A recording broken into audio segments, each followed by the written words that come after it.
తాకట్లో ఉన్న మీ బంగారాన్ని విడిపించి ఆ రోజు ఆన్లైన్ రేటుకి కొంటాం. Sharma gold company. విదేశాలకు వెళ్లి పనిచేస్తే కొంచెం ఎక్కువగా సంపాదించుకోవచ్చు, ఉన్న అప్పులు తీర్చుకోవచ్చు, పిల్లల్ని బాగా చదివించవచ్చు, ఫ్యామిలీ మొత్తం కంఫర్ట్ గా లైఫ్ లీడ్ చేయొచ్చు. ఇదే కొన్ని రోజుల పాటు కుటుంబానికి దూరంగా ఉన్నా కూడా ఇది మనకి ఫ్యూచర్ అని అనుకునే వాళ్ళే చాలా మంది.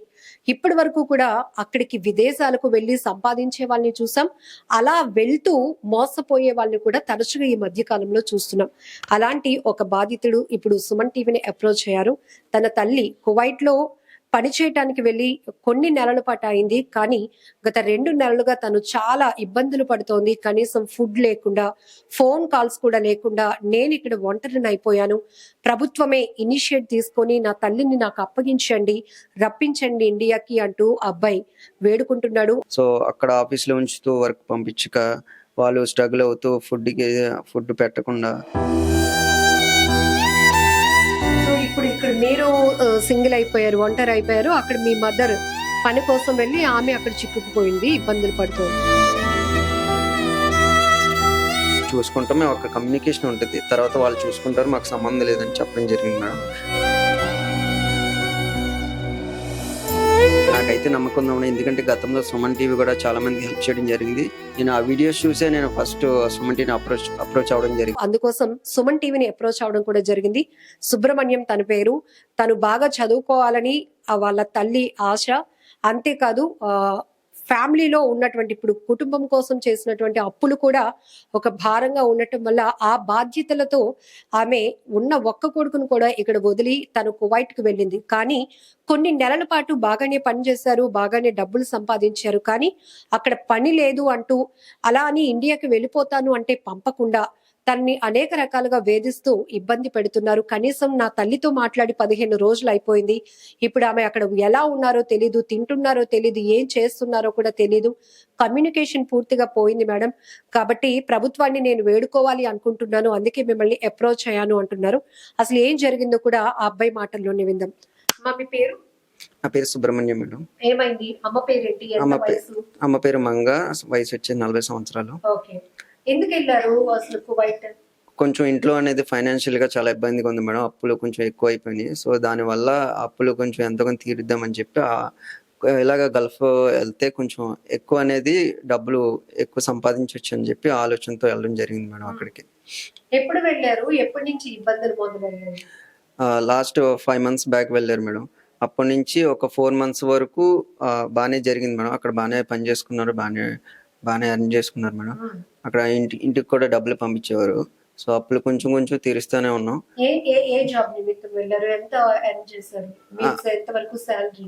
అక్కడ హోమ్ మేడ్ నిమిత్తం వెళ్ళారు మేడం. సో మినిమం వచ్చి ఒక 35 నుంచి 40 లోపు వస్తాయి మేడం. సో అక్కడ 4 months వరకు బాగానే చేశారు మేడం. లాస్ట్ ఒక డిసెంబర్ నుంచి అక్కడ నుంచి నాకు ఫోన్స్ కాల్స్ ఏమీ రావడం మానేసాయి మేడం.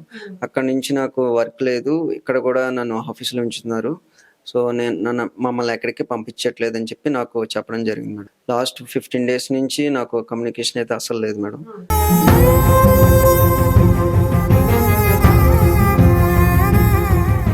అక్కడ ఆఫీస్లో ఉంటూ అక్కడ కూడా ఫుడ్ లేకుండా వాళ్ళు కొంచెం టార్చర్ చేస్తూ, ఇట్లాగా ఎందుకు వచ్చారు, మరి అంత అవసరం ఉంటుంది, ఎందుకు వచ్చి అక్కడే ఉండొచ్చు కదా, ఇక్కడ చేయలేనప్పుడు అని చెప్పి వాళ్ళు కూడా అనేక మాట్లాడడం జరిగింది మేడం. అలా నాకు చెప్పడం జరిగింది మేడం అమ్మగారు. ఇప్పుడు ఏజెంట్ ద్వారా మీ మదర్ వెళ్ళారు, ఎలా అప్రోచ్? అవును మేడం, ఒక ఏజెంట్ ద్వారా వెళ్ళడం జరిగింది మేడం. సో ఆ ఏజెంట్ అనేది ఒక 2 months బ్యాక్ మేము అప్రోచ్ అయ్యారు మేడం, తెలిసిన ద్వారా. సో అక్కడి నుంచి మేము అలా ప్రాసెస్ చేసుకుంటూ అలా వెళ్ళడం జరిగింది మేడం. నేను కూడా ఉన్నాను అప్పుడు. తర్వాత వెళ్ళిన 4 months వరకు ఓకే మేడం. తర్వాత నుంచి మొన్న లాస్ట్ మంత్ నుంచి ప్రాబ్లమ్స్ ఉన్నప్పుడు నేను ఏజెంట్ కాల్ చేశాను మేడం. ఏజెంట్ కాల్ చేస్తే మేము 3 months చూసుకుంటాం, మేము ఒక కమ్యూనికేషన్ ఉంటుంది, తర్వాత వాళ్ళు చూసుకుంటారు, మాకు సంబంధం లేదని చెప్పడం జరిగింది మేడం. సో ఇప్పుడు ఏజెంట్ నుంచి ఇట్లాంటి రిప్లై వస్తుంది మీకు. మదర్ మీకు ఏం చెప్పారు? అసలు ఫోన్ కాల్స్ కూడా చేసుకోవడానికి అక్కడ ఇబ్బంది పెడుతుంది, వర్క్ లేకపోతే వాళ్ళ ఫోన్స్ అనేది వాళ్ళు హ్యాండ్ ఓవర్ చేసుకుంటారంట మేడం. సో అది మేడం నాకు ఫోన్ చేసి ఆల్మోస్ట్ 20 days అవుతుంది మేడం. సో ఇప్పుడు ఇక్కడ మీరు సింగిల్ అయిపోయారు, ఒంటరి అయిపోయారు. అక్కడ మీ మదర్ పని కోసం వెళ్ళి ఆమె అక్కడ చిక్కుకుపోయింది, ఇబ్బందులు పడుతోంది. ఈ మధ్య సోషల్ మీడియాలో కొన్ని వీడియోస్ కూడా చూస్తున్నాం. తరచుగా దుబాయ్, కువైట్ ఇట్లాంటి గల్ఫ్ కంట్రీస్ కి వెళ్ళి అక్కడ ఏజెంట్లను నమ్మి మోసపోయి, అది చదువు నిమిత్తం కావచ్చు, ఉద్యోగం నిమిత్తం కావచ్చు, వెళ్ళి ఆఖరికి అక్కడ పనులు లేక మళ్ళీ వాళ్ళకి కంఫర్టబుల్ పరిస్థితులు లేక ఎలా ఇబ్బంది పడుతున్నారు. ఈవెన్ తినడానికి తిండి లేక, ఫోన్ కాల్స్ చేసుకోవడానికి వాళ్ళు యాక్సెప్టెన్సీ కూడా ఇవ్వరు. ఇలాంటి పరిస్థితులు కొంతమంది ఏదో రకంగా వీడియోలు రివీల్ చేసి సోషల్ మీడియాలో పోస్ట్ చేసి ఇండియాకి రప్పించడానికి ప్రభుత్వ సహాయం కోరిన వాళ్ళని, వాళ్ళు తిరిగి ప్రభుత్వం చొరవతో ఇండియాకు వచ్చిన వాళ్ళని కూడా మనం చూసాం. సో ఇప్పుడు మీరు గవర్నమెంట్ కి ఏం రిక్వెస్ట్ చేస్తున్నారు? డెఫినెట్ గా మేడం, చాలా మంది అయితే సోషల్ మీడియా ద్వారానే చాలా మంది గవర్నమెంట్ కి అనేది రిక్వెస్ట్ చేస్తున్నారు. ఆ వీడియో వల్ల చాలా సుమన్ టీవీ కానీ ఇంకా ఎవరైనా కానీ గవర్నమెంట్ కానీ హెల్ప్ చేయడం జరుగుతుంది. గతంలో కూడా హెల్ప్ చేశారు సుమన్ టీవీ. సో నేను చెప్పేది ఏంటంటే, అక్కడ ఇలాగ వీడియోస్ చేయడానికి లేకపోతే గవర్నమెంట్కి ఇలాగ ఫోన్ చేసి ఇలా చేయడానికి చెప్పుకోవడానికి తన బాధలు కూడా అక్కడ ఫోన్ అనేది వాళ్ళు కూడా ఇవ్వట్లేదు మేడం. వాళ్ళు కూడా హ్యాండ్ ఓవర్లో ఉంటుంది. సో వాళ్ళ బాధలు ఎవరికి చెప్పుకోవాలో తెలియట్లేదు మేడం. మాకు కూడా తెలియదు అక్కడ ఏం జరుగుతుంది.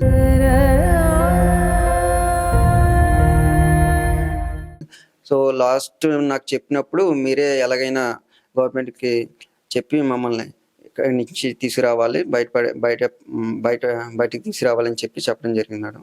అందువల్ల మేము ఎలా అప్రోచ్ అవ్వాల్సి వచ్చింది. ఇప్పుడు మీ మదర్ చెప్పారా, మీ మదర్ లానే అక్కడ ఇంకెవరైనా అలా ఇబ్బందులు పడుతున్న పరిస్థితి, వచ్చేయాలి అన్న కూడా వాళ్ళు పంపించలేని పరిస్థితిలో ఉన్నారా? ఉన్నారు మేడం. చాలా మంది అక్కడ లేడీస్ ఇంకా చాలా మంది ఉన్నారంట మేడం.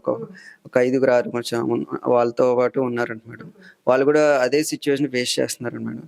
సో అక్కడ ఆఫీస్లో ఉంచుతూ వర్క్ పంపించక వాళ్ళు స్ట్రగుల్ అవుతూ ఫుడ్ పెట్టకుండా అలా చాలా నాకు చెప్పడం జరిగింది మేడం లాస్ట్ నాకు ఫోన్ చేసినప్పుడు. సో ఇప్పటికే గల్ఫ్ కంట్రీస్ లాంటి దేశాలకి చదువుకోవడానికి కావచ్చు, కొంతమంది ఉద్యోగాల కోసం వెళ్తున్నారు. బాగా సంపాదించవచ్చు, కుటుంబాన్ని బాగా పోషించుకోవచ్చు, ఇది ఒకే కాన్సెప్ట్ తో వెళ్తున్నారు. కానీ ఏజెంట్లను అప్రోచ్ అవుతున్నప్పుడు వాళ్ళతో ఎంతవరకు నమ్మకాన్ని క్రియేట్ చేసుకోవాలి, అక్కడ ఏదైనా ఇబ్బంది అయితే వాళ్ళు ఎంతవరకు ఎష్యూరెన్స్ గా ఉంటారు అనే విషయం తెలుసుకోలేకపోతున్నారు. సో ఇప్పుడు ఇదొక బాధిత కుటుంబం అనే చెప్పాలి. ఎందుకంటే ఫ్యామిలీలో అమ్మ మాత్రమే ఉన్నారు ఈ అబ్బాయి. సో అమ్మ అక్కడికి వెళ్ళి తిరిగి వచ్చేస్తుంది. తను సంపాదించేది నేను బాగా చదువుకోవాలి, మంచి ఉద్యోగం చేసి ఇకపై తనని నేను బాగా చూసుకోవాలి అని ఈ అబ్బాయి ఇక్కడ ఒంటరిగా ఉంటున్నాడు. కానీ ఆఖరికి వెళ్ళిన చోట ప్రతికూల పరిస్థితులు ఎదురయ్యాయి. ఇప్పుడు ఆమెకి కొన్ని నెలలు కూడా అవ్వలేదు, అంతలోనే అక్కడ అనేక రకాల వేధింపులకు గురవుతున్నటువంటి పరిస్థితి. కనీసం ఫుడ్ కూడా పెట్టట్లేదు నాన్న, నీకు ఫోన్ చేసి కమ్యూనికేట్ చేద్దామన్న ఫోన్లు లాగేసుకుంటున్నారు. నాతో పాటు ఇక్కడ ఇలాంటి ఇబ్బందులు పడుతున్న వాళ్ళు మహిళలు కూడా ఉన్నారు అంటూ ఆమె లాస్ట్ కాల్ చెప్పారు. సో దాంతో ఇప్పుడు ఒక్కసారిగా ఈ అబ్బాయి ఒంటరి అయిపోయిన ఫీలింగ్ ఒకవైపు, అక్కడ అమ్మ ఎలా ఉంది, ఏం చేస్తోంది, అమ్మను బాగా చూసుకుంటున్నారా లేదా, తను వచ్చే వరకు ఈ అబ్బాయిలో ఒక దిగులు, బాధ అనేది అయితే పూర్తిగా వేధిస్తోంది. సో ఇక నా వల్ల కాదు, నేను నిస్సహాయ స్థితిలో ఉన్నాను కాబట్టి ఇది గవర్నమెంట్ వల్ల మాత్రమే అవుతోంది, ప్రభుత్వమే చొరవ తీసుకొని మా అమ్మని రప్పించగలుగుతారు అనే ఒక కాన్ఫిడెన్స్ తో అబ్బాయి సుమన్ టీవీని అప్రోచ్ అయ్యి తన బాధను, తన గోడును మా ద్వారా మా ప్రభుత్వం దృష్టికి తీసుకువెళ్లాలని రిక్వెస్ట్ చేయడం జరిగింది. సో ఇప్పటికీ మళ్ళీ చెప్తున్నాం, మేము ఎప్పటికప్పుడు పోలీస్ ఆఫీషియల్స్ తో కూడా మేము మాట్లాడిస్తూ ఉంటాం. ఎవరైతే ఈ ఏజెంట్ వ్యవస్థ ఉందో అక్కడ నమ్మి మోసపోతున్న వాళ్ళు, ఇతర ప్రాంతాల్లో గల్ఫ్ కంట్రీస్ లో చిక్కుకుపోతున్న వాళ్ళ సంఖ్య పెరుగుతోంది. కాబట్టి అనుకున్నంత ప్రతికూల పరిస్థితులు ఏమీ ఉండటం లేదు, అనుకూల పరిస్థితులు ఏమీ ఉండటం లేదు. కాబట్టి బీ కేర్ఫుల్. ఒకవేళ అట్లాంటి అప్రోచింగ్ ఏదైనా ఉంటే గనక వాళ్ళకి ఎంతవరకు లైసెన్స్ ఉంది, వాళ్ళ ద్వారా వెళ్ళిన వాళ్ళు ఎంత కంఫర్ట్ గా ఉన్నారు, ఇలాంటి రివ్యూస్ కూడా తీసుకోవడం చాలా ఇంపార్టెంట్. ఏది ఏమైనప్పటికీ కూడా సుబ్రహ్మణ్యం, ఇప్పుడు మీ పెయిన్ అనేది మా ద్వారా మీరు కన్వే చేశారు. ఖచ్చితంగా ప్రభుత్వం ఇనిషియేట్ తీసుకుంటుంది, మీ మదర్ మళ్ళీ మీ దగ్గరకు వచ్చేస్తారు.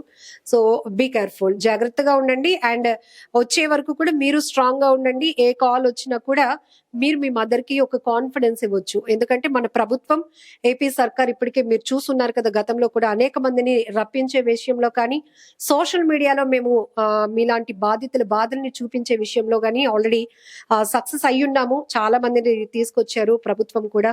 సీఎం గారు, డిప్యూటీ సీఎం గారు, లోకేష్ గారు ఇవన్నీ చూసి ఉన్నారు కాబట్టి మీ కాన్ఫిడెన్స్ ఒకటి వచ్చింది. సో ఖచ్చితంగా ఎట్లాంటి నమ్మకం కుదురుతుంది? అయ్యా నాకైతే నమ్మకం ఉంది. ఎందుకంటే గతంలో సుమన్ టీవీ కూడా చాలా మందికి హెల్ప్ చేయడం జరిగింది. నేను ఆ వీడియోస్ చూసే నేను ఫస్ట్ సుమన్ టీవీని అప్రోచ్ అవ్వడం జరిగింది. ఎలాగైనా ఇది ప్రభుత్వం దృష్టికి తీసుకెళ్తారని, అలాగైనా అక్కడి నుంచి మా అమ్మగారిని అనేది ఇక్కడికి తీసుకొస్తారని చాలా నమ్మకంగా ఉన్నాను. అందుకనే ఫస్ట్ నాకు ఈ వీడియో చూసిన వెంటనే సుమన్ టీవీని అప్రోచ్ అవుతే నాకైతే న్యాయం జరుగుతుంది అని చెప్పి ఇక్కడ రావడం జరిగింది.